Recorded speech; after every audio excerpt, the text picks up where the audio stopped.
In the ancient, peaceful village of Akama lived a woman named Ngozi. Her name meant blessing, but life had given her very few of them. Ngozi was married to the kindest, strongest man in the village, a chief named Akokalia, who showered her with silks and silver. She had everything a woman could wish for: a huge compound, servants, and the respect of her neighbors. But the most important thing, the one thing she craved more than gold or honor, was missing. Ngozi had no child. Years stretched into a decade. Her heart was always silent, save for the rustle of her rich clothes. The other wives of the compound, with their dozens of noisy children, looked upon Ngozi with pity disguised as respect. Every time a new baby cried in the village, Ngozi's heart felt like it was pierced by a thorn. Her husband, Akokalia, loved her deeply and protected her from the village whispers. "Ngozi, my flower," he would say, holding her hand. "The spirits know what they are doing. Whether our house is filled with children or just with the two of us, you are my home." But Ngozi's desperation grew into a poison.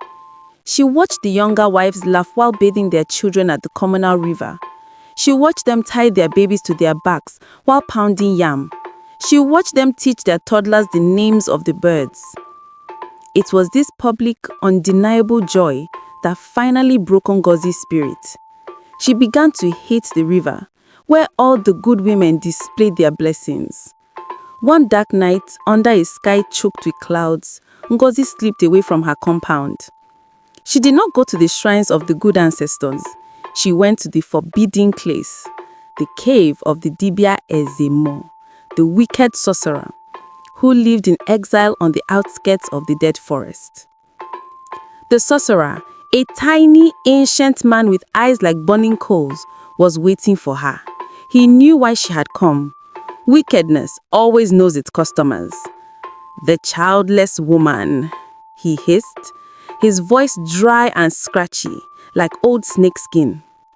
"You want a son who will make you equal to those who scorn you at the river." Ngozi fell to her knees, the rich beads on her waist clinking against the cold stone floor. "I beg you, Dibia, I will give you all my husband's silver, all my silks. Just give me a son." The sorcerer smiled, a truly terrifying sight that showed teeth blackened by potent herbs. "I do not need your silver, Ngozi. I deal in exchange. I will give you a perfect son, strong, wise, and kind. The village will envy your fortune." Ngozi wept with relief. "Thank you. What is the price? Is it a sacrifice of a goat? A year of silence?" The sorcerer raised one skeletal finger, pointing at her.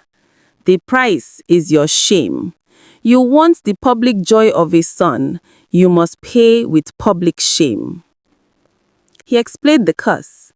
It was simple, cruel, and absolute. Once your son is born, you will never be able to bathe in privacy again. Every day, just as the sun reaches its highest point, the hottest, most visible part of the day, you must go to the communal river. You must strip off all your clothes and wash yourself completely naked in front of the whole village. You must do this until your son turns 7 years old, or the boy will simply vanish, body and soul. Ngozi's eyes widened in horror. This was a fate worse than barrenness.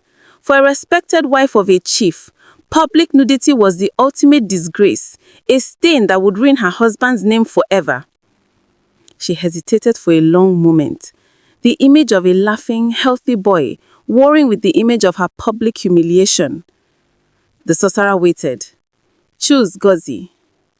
Peace and silence, or the shame of the river and the joy of a son." Ngozi, driven mad by her long years of emptiness, closed her eyes and whispered the words that would change her life and haunt her village. "I will take the shame. I will take the boy." 9 moons later, the cries of a baby boy filled Akokalia's compound. He was the most beautiful child anyone had ever seen. They named him Kelechi, which means thank God. Akokalia was ecstatic. The entire village rejoiced. The childless years were forgotten, and Ngozi was elevated to the highest status. But joy is a short season, and fear is a long winter. The sun rose on Kelechi's first birthday. Ngozi felt the cold hand of the sorcerer's curse settle upon her. She was terrified.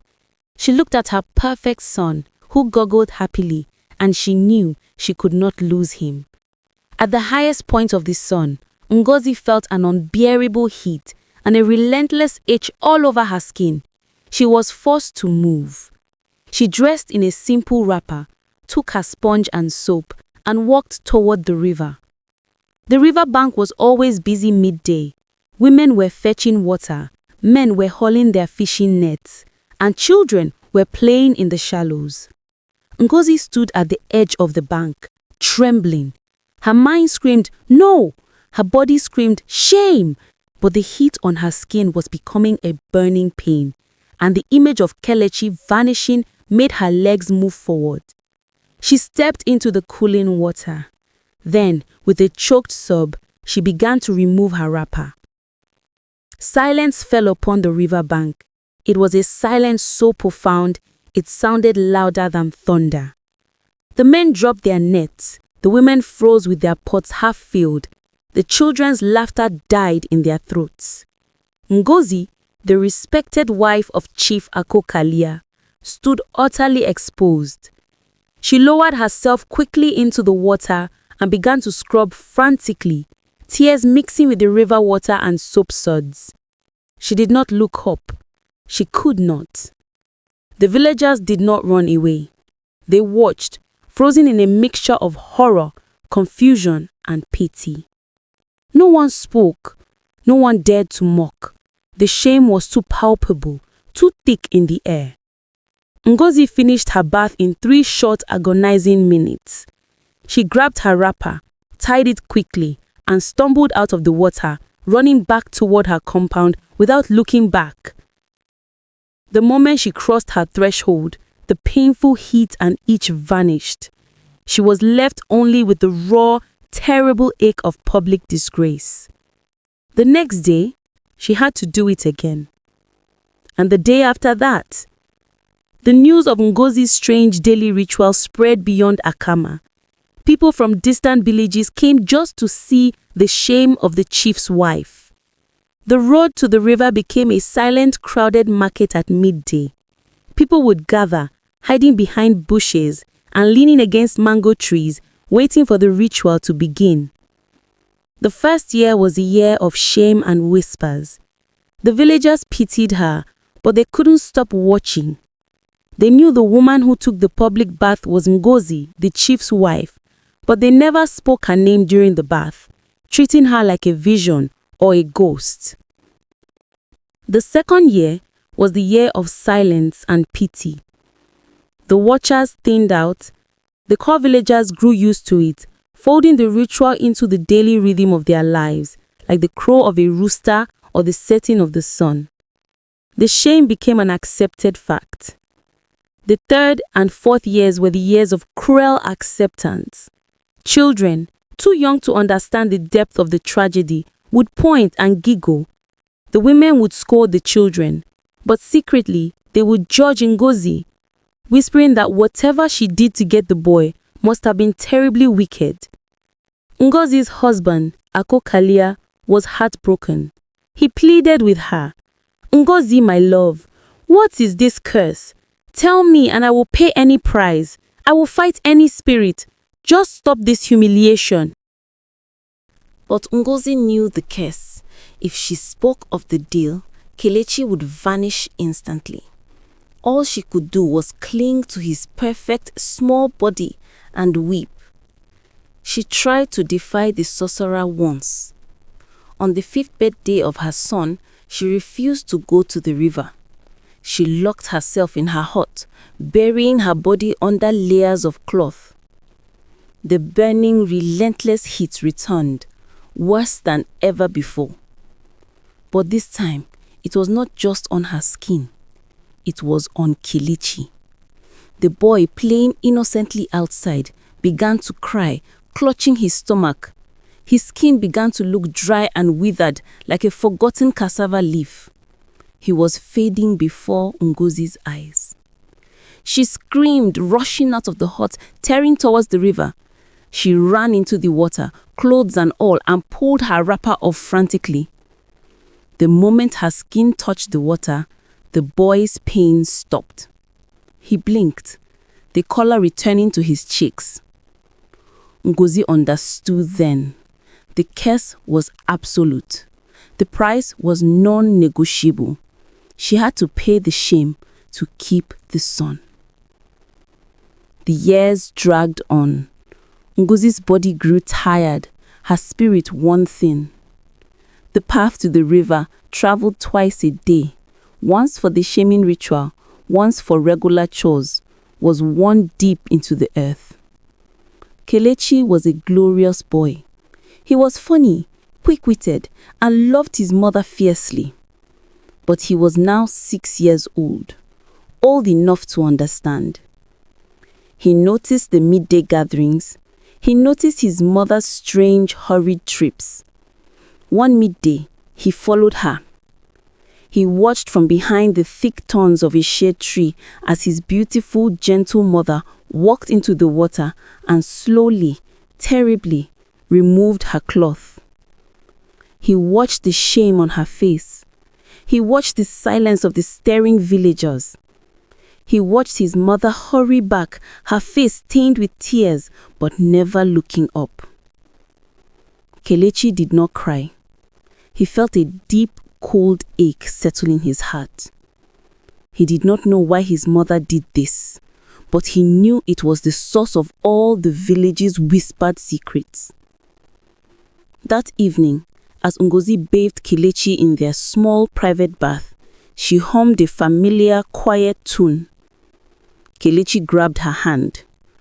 "Mama," he asked, his eyes wide and serious, "why do you take your bath so fast in the big river every day when the sun is loud?" Ngozi froze, soap dripping from her fingers. The question she had dreaded for 6 long years had finally been asked. She could not speak the truth. "My darling," she whispered, pulling him close, "the river is a sacred place. I must perform a small special cleansing to keep the ancestors happy. It is a mother's duty." Kelechi nodded slowly, but the lie did not settle well in his heart. Their 7-year deadline was approaching. The day before Kelechi's 7th birthday, Ngozi performed the humiliating bath for the last time. She ran home, feeling the relief of freedom, yet also a terror that the curse had taken a new shape. The next day, Kelechi's birthday, there was a huge celebration. The whole village came to feast. In the middle of the feast, when the king arrived and the music was loudest, Kelechi stood up. The boy, who usually hid behind his mother's wrapper, walked to the center of the courtyard. "My mother," he called out, his voice small but clear. "I have a gift for you." Ngozi's heart swelled with pride. The curse is over. The joy has finally won, she thought. Kelechi held up a smooth, polished stone he had found by the river. It was ordinary, dark, and simple. "Mama," the boy continued, looking directly into Ngozi's tear-filled eyes, "for 7 years, you taught me the most important lesson in the world. You taught me that my life, my joy, was worth more to you than your honor. That every day, you would face the cruel world and let them see your shame, just so I could live one more day in the sun." He looked at the silent crowd, the shame watchers who had followed Ngozi for years. "You all saw the bath, but you did not see the lesson. My mother did not bathe publicly because she was wicked. She bathed publicly because she was the strongest woman in the world, who would endure any shame for the child she wished for." He took the single stone and placed it in Ngozi's hand. "This stone," he said, is the stone of honor. It is dirty, but it is real. The ancestors do not see shame, they see sacrifice, and today I claim the wisdom of the wicked wish. As Kelechi finished speaking, a low rumble sounded from the dead forest. The ground shook. The wicked sorcerer's cave collapsed. The sorcerer, having spent 7 years feeding on Ngozi's daily shame, was killed by the sudden, pure, unselfish love declared in the public square. The curse was not broken by a counterspell or magic, but by the truth and the boy's love turning the shame into the ultimate honor. Ngozi wept, not with shame, but with cleansing, final relief. She had paid the price for her son, and her son had paid the price for her honor. The villagers, moved by the boy's wisdom and the collapse of the evil cave, finally looked at Ngozi not as the woman who had suffered the curse, but as the woman who had defeated it. She never had to take a public bath again. She lived the rest of her life as a respected mother of the wise Kelechi, a living testament that sometimes the most profound blessings come wrapped in the most terrible shame. Please let us know where you are watching from. Leave a comment below. We love to hear from you. Please like the video and share with your family and friends. Please also click the subscribe button so we can bring more videos to you. Thanks for being part of us.